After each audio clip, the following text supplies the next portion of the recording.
자, 그러면 이제 여러분들은 여기에서 탈출 속도라고 하는 걸 생각을 해봐야 되는데, 여기도 실제는 간단해요. 간단하고 여러분들이 여기에 있는 실험 모델만 잠깐 이해를 하면 되는 거예요. 그러니까 탈출 속력이라고 하는 자체는 여러분들은 이렇게 생각을 하면 돼요. 지금 제 손 위에 여기에 테니스 공이 있어요. 제가 이걸 위로 던지면 어떻게 될까요?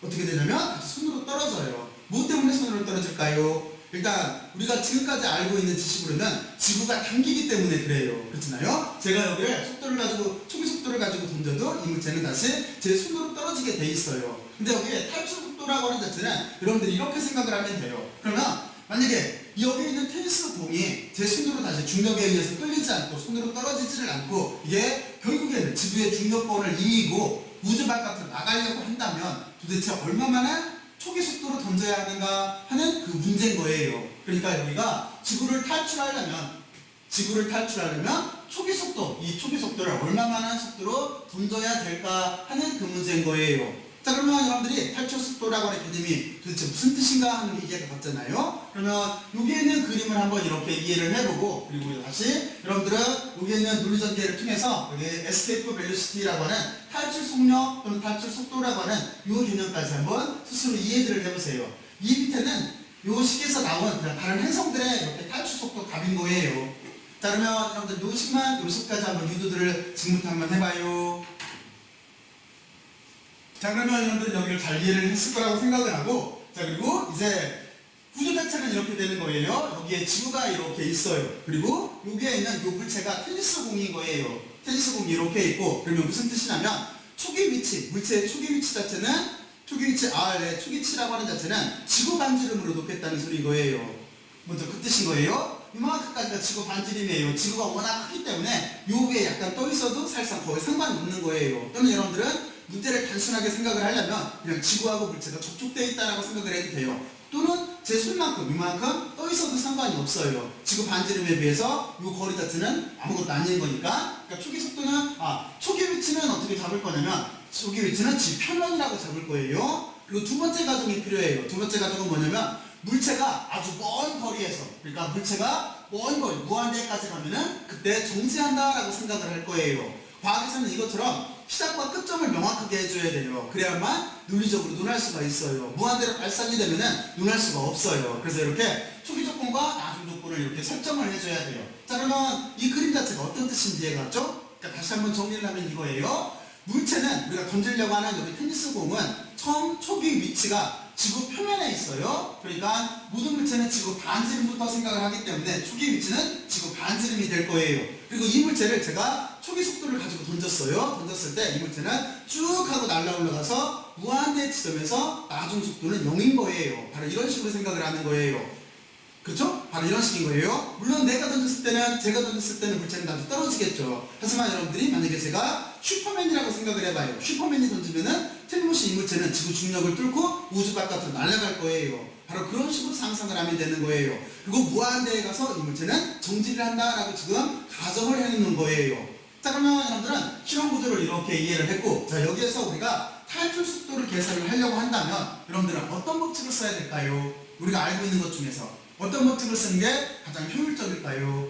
이거는 틀림없이 역학적 에너지 보존 법칙을 쓰는 걸 거예요. 그래서 첫 번째에 있는 줄이 바로 그거예요. 우리는 지구하고 물체계를 역학적 에너지 보존 법칙을 적용을 시켜서 이 문제를 해결을 하려고 할 거예요. 그리고 지구하고 물체계 전체 에너지는 보존된다라고 생각을 할 거예요. 그러니까 이 전체 계를 우리는 고립계로 취급을 할 거예요. 자, 그러면 이제 모든 조건이 갖춰졌어요. 우리는 사고 실험 모델도 이해를 했고, 그리고 거기에 합당한 역학적 에너지 보존 법칙을 사용해야 된다라고 하는 법칙까지도 찾아냈어요. 그러면 그 뒤부터는 어떻게 하면 돼요? 이 법칙에 합당하게 여기 있는 거를 논리전개를 하면 되는 거죠. 실험 모델을 보고 논리전개를 해나가면 되는 거예요. 자, 그러면 우리는 역학적 에너지 보존 법칙을 적용을 시킬 때 이렇게 할 수밖에 없어요. 등호를 중심으로 초기의 역학적 에너지가 틀림없이 등호를 중심으로 나중 역학적 에너지하고 서로 같다라고 쓸 수밖에 없는 거예요. 자, 그러면 이렇게까지 이렇게 전개를 하고, 그리고 이제 다음 줄로 어떻게 전개를 하면 되는 거냐면 등호는 그대로 쓰면 되는 거예요. 그리고 여기서부터 해석을 해보죠. 여기는 초기의 운동 에너지예요. 운동 에너지는 2분의 1 mv의 제곱인 거니까 우리는 여기에다가 2분의 1 mv의 제곱으로 쓰고, 그리고 초기 속도를 우리가 구하려고 하는 초기 속도를 이렇게 i자를 붙여서 이렇게 써줄 거예요. 그리고 두 번째는 위치 있어요. 위치 에너지라고 하는 자체는 여러분들이 방금 앞에서 구해봤어요. 그렇죠? 방금 앞에서 구했는데 어떻게 생각하면 쉽냐면 여러분들은 힘을 적분해주면 되는 거예요. 힘을 적분하면 위치 에너지가 나와요. 그러면 우리는 그 식 자체에 나머지는 다 상수고 R제곱분의 1이 있기 때문에 R제곱분의 1을 적분하게 되면 마이너스 R분의 1이 나와요. 그러니까 상수 세 가지, 그리고 G라고 하는 값, 그리고 중력에 대한 값 두 가지. 예를 들면 지구하고 물체하고. 그렇죠? 그러니까 중력 상수, 그리고 지구하고 물체하고. 그리고 R분의 1을 적분하면 R제곱분의 1을 적분하면 마이너스 R분의 1이 나오기 때문에 마이너스 R분의 1꼴로 이렇게 써주면 되는 거예요. 그럼 위치 에너지 금방 쉽게 유도할 수가 있죠. 그럼 여기는 이렇게 될 테고, 그리고 초기치는 여기에 R분의 1로 이렇게 쓴 거예요. 초기 위치를. 그리고 초기 위치라고 하는 자체가 지표면이라고 했기 때문에 여기는 지구의 반지름으로 이렇게 써주면 되는 거예요. 왜냐면 뭐 여기를 0으로 넣으면 안 돼요. 지표면이라고 해서 0으로 넣으면 기준점은 어딘 거냐면 지구의 질량 중심 위치인 거예요. 그래서 이만큼 거리가 여기가 지구의 반지름이 되는 거예요. 여기 여러분들이 조심을 해야 돼요. 이렇게 써주면 여기를, 그래서 바로 여기를 이렇게 지구의 반지름으로 써줘야 되는 거예요. 자, 그리고 그 뒤를 해석을 해보면 어떻게 되겠어요? 여기는 나중 운동 에너지예요. 나중 운동 에너지는 2분의 1 mv의 제곱꼴이 될 테고, 기울어 처리라면 어떻게 되겠어요? 나중 속도다라고 이렇게 써주면 되겠죠. 그런데 아까 좀 전에 문제 조건을 어떻게 했어요? 나중 속도는 무한한 점에서 무한히 멀리 갔을 때 0이라고 그랬어요. 그렇잖아요? 그러니까 우리는 이렇게 정의를 해주고 다음 텀으로 써줄 때는 여기를 0으로 이렇게 써줘야 돼요. 그리고 그 뒤에 어떤 게 있어요? 여기에 보면은 나중 위치 에너지가 있겠죠. 위치 에너지는 아마 이거하고 형태가 똑같을 거예요. 형태가 이렇게 똑같을 텐데 문제 조건에서 뭐라고 그랬어요? 무한대로 간다고 그랬죠. 나중 위치는 지표면에서 시작해서 무한대로 간다고 그랬어요. 그러니까 여기에 무한대가 들어갈 거예요. 그래서 다음과 같은 꼴로 이렇게 써지게 돼 있어요. 자, 그러면 여러분들은 다음 주까지 이렇게 물리전개를 했죠. 그리고 물론 여기는 똑같을 값일 거예요. 우리가 구하려고 하는 거는 여기 초기속도 값인 거니까. 그래서 이 식에서 보게 되면 어떻게 되는 거냐면 바로 문제의 초기 조건 때문에 여기 그러니까 물체의 초기 위치라고 하는 게 지구 반지름으로 이렇게 바뀌었고, 그리고 나중 속도와 여기 나중 위치라고 하는 자체는 여기 나중 위치 자체가 무한대로 가고 나중 속도가 그때 0이라고 했기 때문에 이 값 자체는 두 개 다 0으로 이렇게 없어지게 돼 있어요. 그럼 남는 부분 뭐밖에 없어요? 이만큼만 있겠죠? 여기를 우리가 구하려고 하는 탈출 속도 입자로 정리를 하게 되면은 다음과 같이 금방 이렇게 나와요. 이쪽을 반대로 넘기고, 이 두 항은 다 0인 거니까 여기를 넘기고 나서 보면은 질량이라고 하는 자체는 없어지고, 그렇죠? 여기에 던지려고 하는 물체의 질량은 이렇게 없어지게 되고 2만 이쪽으로 곱하고 루트를 씌우게 되면은 이렇게 R분의 2gm꼴로 다음과 같이 이렇게 나오게 돼 있어요. 자, 그렇죠? 자, 그러면 이게 지구의 입장에서 이게 탈출 속도가 되는 거예요. 그러면 여러분들은 지구에서 탈출 속도를 계산을 하려면 어떻게 하면 되겠어요? 그러면 여러분들은 여기서 보면은 만질적 상수값은 여러분들이 알고 있고, 그리고 지구의 질량도 알고 있고, 그리고 지구의 반지름도 알고 있어요. 그렇잖아요? 또는 모르고 있으면 이 값을 찾아서 여기다 넣고 한번 계산을 해보면 되는 거예요. 그랬을 때 지구의 질량이라고 하는 자체가 여기 보면은 5 곱하기 10의 24승 kg이래요. 그러니까 여러분들은 이 값을 여기다 넣으면 되는 거고, 그리고 지구의 반지름 자체가 대강 6,400km. 근데 여기서 값은 6.37 곱하기 10의 6승. 좀 정확하게 쓰면 이렇대요. 이 값을 여기다 이렇게 넣으면 되는 거고, 그리고 만일력 상수라고 하는 자체는 6.67 곱하기 10의 마이너스 11승인 거죠. 바로 그 값을 넣고, 그리고 나서 여러분들이 계산을 하게 되면은 한번 계산기를 한번 해봐요. 그렇게 하게 되면은 탈출 속도가 11.2가 나온대요. 그러면 여기다가 단위를 붙여야 되겠죠. 근데 이 단위는 어떻게 되어 있는 거냐면 위와 같아요. 11.2 km/초예요. 그러니까 초당 11.2km로 날아가야 되는 거예요. 초당 11.2km로 날아가게 되면은, 그러니까 제가 이 테니스 공을 초당 11.2km로 던질 수가 있으면은 이 테니스 공은 우주 바깥으로 날아갈 거예요. 바로 그 뜻인 거예요. 그러면 우리는 여기까지 이렇게 구했는데 이걸 일반 행성으로 바꾸려면 어떻게 하면 되겠어요? 그러면 굳이 여기를 우리가 일반 행성으로 바꾸게 되면은 지구라고 하는 개념만 없애주면 되겠죠. 바로 다음과 같이 이렇게 써주면 될 거예요. 식 자체는 똑같을 거예요. 의미도 똑같고. 그래서 여러분들이 여기서 달이나 태양이나 좀 중성자별 같은 거를 여기다 넣고 이렇게 계산을 해보면은 탈출 속도가 다음과 같이 이렇게 나오게 돼 있어요. 지구에서는 11.2km, 그리고 달에서는 2.38km. 여러분들이 가볼려고 한번 계산을 해봐요. 그리고 중성자별에서는 2 곱하기 10의 5승 km/h래요. 그러니까 엄청나게 빠른 속도로 움직이지 않는 이상은 중성절벽을 탈출할 수가 없는 거예요. 그리고 여기서 또 하나가 있죠. 블랙홀이라고 하는 것도 있죠. 그렇죠? 블랙홀은 빛조차도 빠져나올 수 없는 값인 거죠. 바로 그 값을 여러분들은 한번 계산들을 한번 스스로 한번 해보세요. 자, 그리고 이 식 자체에 특징이 하나가 있어요. 이런 것들 계산을 해야 되는 거지만 이 식에서 보게 되면은 지금 누구의 질량이 없어요. 던지려고 하는 물체의 질량이 없는 거죠. 그렇죠? 여기서 테니스 공을 던지던 아니면 로켓을 쏘던지 간에 어쨌든지 간에 그 질량 자체는 이 식에 포함을 하고 있지 않기 때문에 실제로 지구를 탈출할 때는 탈출 속도만이 중요를 한 거예요. 그러니까 테니스 공을 던지다 여기에는 좀 더 큰 여기에는 소프트 공을 던지든지 간에 또 질량이 서로 다르든지 간에 우리는 무조건 11.2km라고 하는 이 속도만 낼 수 있는 에너지가 있다고 한다면 어떤 물체든지 지구를 떠나서 지구 바깥으로 날아갈 수가 있는 거예요. 그러니까 모든 물체의 탈출 속도라고 하는 자체는 그 별이 가지고 있는 질량과 그 별이 가지고 있는 반지름의 값에 여기는 비례를 하고 여기는 반비례를 하게 돼 있어요. 우주의 상수라고 하는 자체는 이 만유력 상수는 이걸 우주 보편 상수랑 서로 똑같고 여기에만 이렇게 비례하고 반비례하게 돼 있어요. 바로 그걸 뜻하는 거예요. 그리고 실제 우주선을 발사를 할 때는 여기에는 어떤 걸 하나 고려를 해주냐면 지구의 자전 방향을 고려를 해서 그 발사를 해줘요. 방향을 이용을 해서 여기는 탈출 속도를 좀 더 유리하게 만들 수 있는 건 만들 수가 있어요. 근데 일단은 여러분들은 이렇게 알고 있으면 돼요. 자, 그러면 여기까지 여러분들이 다시 한번 논리전개들을 한번 해봐요. 자, 그리고 이제 한 가지만 여러분들 여기까지 잘 이해를 했을 거라고 생각을 하고 여기서 한 가지만 여러분들한테 질문을 할게요.